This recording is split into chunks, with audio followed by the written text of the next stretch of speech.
মিথ্যাবাদী একটা মেয়ে লোক, জালিয়া একটা মেয়ে লোক, মিথ্যা থেকে মানে কি বলবো, ওর সারা শরীরটা একদম মাথার থেকে একদম পা পর্যন্ত একদম মিথ্যা কথা বলে বলে ওর সারা শরীরটা একদম তিতো হয়ে গিয়েছে। ওর ব্লাডটাও মনে হয় একদম পুরো তিতো হয়ে গিয়েছে। ওর কখনো কোনো দিন ওর সুগার হবে না, কারণ ওর মুখে এই মিথ্যা কথা রোজ রোজ এই ছেলেকে, বাচ্চা ছেলেকে ও বেচে যেইভাবে একটা ইনকাম শুরু করেছে না, সেই ইনকাম নিয়ে ও কখনো খুশিতে থাকবে না, কখনো থাকবে না। হ্যাঁ, ওর ভিউয়ার্সরাও পর্যন্ত এখন বুঝে গিয়েছে, আজ যে থাম্বেলেও লিখেছে সেই থাম্বেল পেয়ে যারা যে ওর পজিটিভ ভিউয়ার্স আছে, যে ওর মানে ভিউয়ার্সরা ওর ভিডিও দেখার সাথে ছাড়ার সাথে সাথে দেখে, সেই ভিউয়ার্সরাও আজকে ওর ওর মানে ওকে নিয়ে খুব খারাপভাবে কমেন্ট করেছে। একটা কোনোদিন আমি কমেন্ট নিয়ে তোমাদের পাশে আসি না, কিন্তু আজকে একটা কমেন্ট পড়ে সত্যি খুবই খারাপ লেগেছে। সেই কমেন্টটা আমি তোমাদেরকে একটু পড়িয়ে শোনাই, আমি নামটা বলবো না। সে লিখেছে যে আজকে ভীষণ কষ্ট দিলে, আজকে ভীষণ কষ্ট দিলে, 5 বছর হলো তোমাকে দেখি, আজকে খুব খারাপ লাগলো। পুজো দেওয়া ছেড়ে এসেছিলাম দেখতে, জানি না আর কোনো দিন তোমার ভিডিও দেখবো কি না। ছি, লজ্জা করে না গামলা? লজ্জা করে না? তোমাকে নিয়ে সব ভিউয়ার্সরা এইভাবে তোমার সাপোর্টে ছিল, সেই ভিউয়ার্সরা আজকে তোমাকে এইভাবে কমেন্ট লিখতে বাধ্য হলো। পূজা দিয়েছিল হয়তো মেয়ে লোকটা, তো পূজা ছেড়ে দৌড়ে এসেছে তোমার থাম্বনেল টাইটেল দেখে। তারপর আরেকটা কমেন্ট এসেছে, পাক্কা ছোট লোকের মেয়ে ছেলে। হ্যাঁ, সেই ভিডিওটা কিন্তু আমিও একদিন বলেছিলাম যে ওর ফ্যামিলি কেমন মানে খারাপ হতে পারে, সেই জন্য আজকে মেয়েটার এই অবস্থা। যদি ওর ফ্যামিলিটা ভালো হতো তাহলে কিন্তু আজকে মেয়েটার এই অবস্থা হতো না। মা বাবা একদিন গিয়ে সন্দীপদের বাড়িতে বুঝাবুঝি করা উচিত ছিল। সে জায়গাতে মেয়েকে মানে কিভাবে পরকীয়া করতে সন্দীপের বাড়ির থেকে নিয়ে আসবো বা নিয়ে এসেছে, আর নাতিকে যে ওখানে ফেলে এসেছে তার কোনো দরকার নেই, কারণ জানে ওর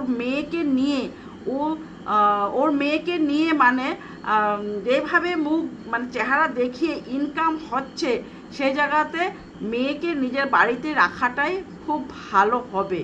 তো সেটাই যখন ওর দাদার বিয়ে ছিল তখন কিন্তু গামলাকে মেরে বের করে দিয়ে হয়েছিল, কারণ ওর বৌদি যাতে এখানে এসে শ্বশুরবাড়িতে এসে এই গামলার যা কাহিনী হয়েছে যাতে বৌদি জানতে না পারে। তখন গামলা গিয়েছিল এ বিয়েতে না থাকার জন্য, না থাকতে দেওয়ার জন্য, তখন গিয়েছিল ও ভিক্ষামার বাড়িতে। তো বন্ধুরা, তোমরা আগের ভিডিওতে যদি যাও, আমার কথাটা যদি তোমরা বিশ্বাস না করো, তো গামলার একদম আগের ভিডিও যাও, যখন ও পরকীয়া করে দাদার বিয়েতে এসেছিল, দাদা যখন বের করে দিয়েছিল, সেই আগের ভিডিওতে যাও।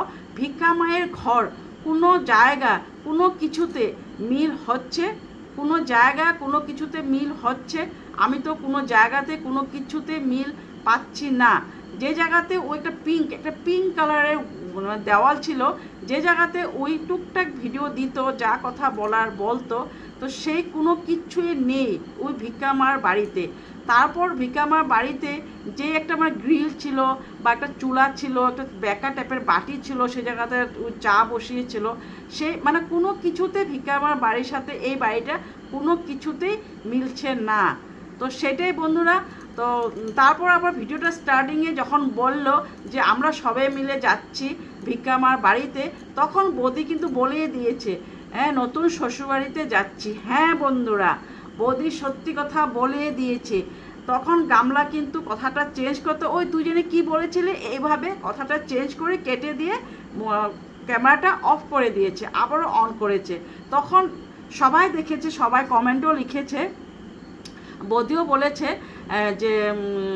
বলে দিল যে হ্যাঁ যাচ্ছি নতুন শ্বশুরবাড়ির বাড়িতে। তো সেটাই যাচ্ছে ওর ফুকলার বাড়িতে। তো সেটাই তো তোমরা তো বুঝিয়ে নিয়েছো। তো সেই জন্য একটা যখন ভিউয়ার্সে লিখেছে যে পাক্কা ছোটো লোকের মেয়ের বাড়ি, ছোটো লোকের মেয়ে, পাক্কা ছোটো লোকের বাড়ির মেয়ে, তো সেটাই কেন বলছে ওরা, আমার সাথেও মতামত মিলেছে যে হ্যাঁ পাক্কা ছোটো লোকের মানে মেয়ে, বাড়ির মেয়ে ও, তো মা যেমন হবে তো মেয়ে তেমনই হবে। কাল একটা ছিল কৃষ্ণ জন্মাষ্টমী, কালকা ছিল কৃষ্ণ জন্মাষ্টমী, মা মেয়ে চলে গিয়েছে চুল কাটতে, কারণ ওরা এই 2 দিনের মধ্যে ওরা গোয়ার প্ল্যানিং আছে। সে জায়গাতে কিন্তু গামলা বলেনি যে কবে যাবে, কারণ ডেটটা দিলে তো আমরা সব বুঝে যাব, পিছনে ওর সিআইডি করতে চলে যাব, তো সেই জন্য কিন্তু ও ডেটটা দেয়নি। তো সেটাই ওরা কৃষ্ণ জন্মাষ্টমীর দিন ওরা একটা ব্রাহ্মণ বাড়ির বউ হয়ে ওরা কি জানে না কৃষ্ণ জন্মাষ্টমীর দিন চুল কাটে? তার মধ্যে না কোনো কৃষ্ণ জন্মাষ্টমীর দিন না পুজো হচ্ছে না কিছু হচ্ছে, সেদিকে সন্দীপের বাড়িতে কি সুন্দর পূজা করা হচ্ছে, আমাদের সোনু পাপাকে নিয়ে কৃষ্ণ বানানো হচ্ছে, এটা খুব সুন্দর পরিবেশ। আর এই পরিবেশ দেখো, ওর মাও চায় যে মেয়ে আমি যেমন হচ্ছি তো মেয়ে সেমনই হবে, তো সেইটাই। আর কোথায় ঠাম্মি, কোথায় এতদিন হয়ে গিয়েছে, ঠাম্মি তো কোনো খবরই নেই। ঠাম্মির কথা ছাড়ছি, পরে আসবো ঠাম্মির কথা নিয়ে। তো হ্যাঁ বন্ধুরা, গামলা কিন্তু এখন ফ্ল্যাট ছেড়ে দিচ্ছে, কেন ওর কাল লিখলো, কাল না পরশুদিন আগেই লিখেছে যে আমি ফ্ল্যাটতে থাকতে পারছি না, ফ্ল্যাট ছেড়ে দিচ্ছি। তো সে জায়গাতে দেখিয়েছে যে ওর কয়েকটা জিনিস ছিল আর সেই জিনিসগুলো নিয়ে এসেছে, কাপড় চুপড় নিয়ে এসেছে। তো সেই জায়গাতে আমি বলছি যে ও ফ্ল্যাটটা ছেড়ে দিয়েছে। ও রোজ 12টার পরে যে ভিডিও দেয়, কেন ভিডিও দেয়? ও রোজ রাত্রেবেলা কোনো মতন মানে চাটা খাওয়া দেখিয়ে ব্লগটা শেষ করে দেয়, তারপর চলে যায় ও নিজের ফ্ল্যাটে। ওখানে গিয়ে মানে যা যা জিনিসপত্র থাকে সব কিছু মানে যেই ফ্ল্যাটটা এখন নিয়েছে ওখানে নিয়ে রেখে আসে, তা ওর বাড়িতে আসে, ঘুমাতে দেরি হয়, রাত্রেবেলা আবার কলে থাকে, স্পুকলার কলে থাকে, সারা রাত কথা বলে, সেই জন্য আর উঠতেও দেরি হয়ে যায়। তো সেই সকালবেলা উঠে 12টাতে উঠে ওর ভিডিওটা স্টার্ট করে দেয়। তো সেইটাই ভিউয়ার্সকে এইভাবে মিথ্যা কথা বললে একদিন না একদিন সবাই তোমার থেকে অনেকটাই দূরে চলে যাবে, তুমি লাস্ট গিয়ে একাই থাকবে। তুমি আর কখনো ওই দাদা বৌদি মা বাবার সাপোর্ট আর কোনো দিনও মানে খুব মানে চলে আসছে আর কি, সামনে বেশি দূর নেই। বৌদি যে হাসি খুশি, বৌদি যে এখন আস্তে আস্তে স্মার্ট বা আস্তে আস্তে গ্রো একটা আসছে, সেই বৌদিও তোমাকে ভালো একটা দেবে ভালো মতনই। আর মা কতদিন তোমার সাপোর্টে কথা বলবে? তো যখনই তুমি রান্না বান্না না করো মা তো তখনই রাগ উঠে যায়। তো সেটাই কাল যখন তোমরা ঘুরতে এসেছো, মা আলু সিদ্ধ ভাত বানানোর জন্য কিচেনে বসে কি একটা খারাপভাবে তোমাকে বলেছিল যে হ্যাঁ সব ফেলে দিয়ে আমার কাছে ফেলে দিয়ে রেখে যা, এরকম কিছু একটা বলেছে তোমার মা। তো সে জায়গাতে আমরা পুরো বুঝে গিয়েছি, মাও হ্যাঁ তোমার এই টাকা দেখে তোমার সাথে গেলে খেতে পারে, ভালো ভালো খাওয়া দাওয়া হয়, সেই যায় আর কি। কিন্তু তোমার মাও এখন তোমার সাপোর্টে আর বেশি দিন থাকবে না। তো চলো দেখি তোমরা আর গোয়াতে গিয়ে আরও কি মিথ্যা থাম্বনেল লেখো। তো সেই বাচ্চা ছেলেকে মানে বেঁচে না খেলে তোমার আর ভালো লাগে না, এই বাচ্চা ছেলেটাকেও মানে তুমি ছাড়ো না। যখন তোমার বাচ্চা ছেলেটাকে নিয়ে দাদু ঠাম্মা কিছু বলে তখন তুমি এলিগেশন লাগিয়ে দাও যে বাচ্চা ছেলেটাকে নিয়ে ওরা বিক্রি করছে, বাচ্চা ছেলেটাকে কথা নিয়ে ওরা বিক্রি করছে। তুমি কি করো?